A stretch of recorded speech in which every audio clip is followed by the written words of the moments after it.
One of the themes that we explore in looking at micro groups as a place to grow in prophetic community is the role that idols play in our lives and in our ministry.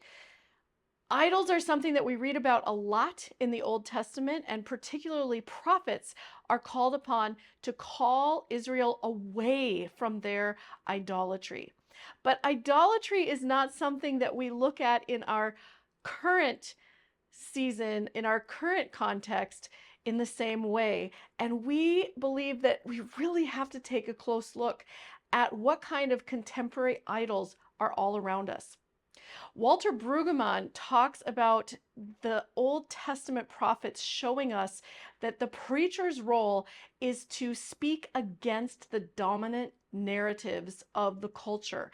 And these are driven by the kind of idols that a culture holds. So one of the exercises that we do in Micah groups is to send everyone out on an idol hunt in your community and in your church. What are the things right in front of us, the literal idols, the statues, the monuments, the buildings, the signs, the things that show what the dominant narrative of our culture really is? One of these experiences that I have had was in an urban ministry class at Fuller Seminary, and we did a full day field trip in downtown Los Angeles.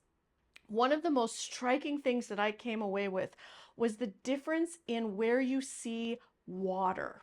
When you're up in the affluent financial district of Bunker Hill, you're greeted by fountains, a magnificent fountains everywhere. Water is lavishly flowing and abundant everywhere.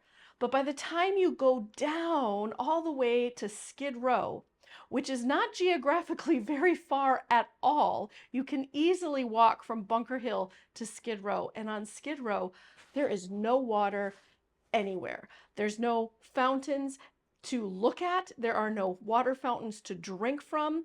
Water is suddenly a very precious commodity that is hard to find, very hard to come by.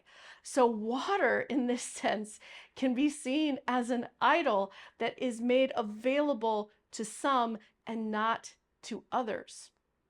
What are the idols in your city? And then for bonus points, look around your church.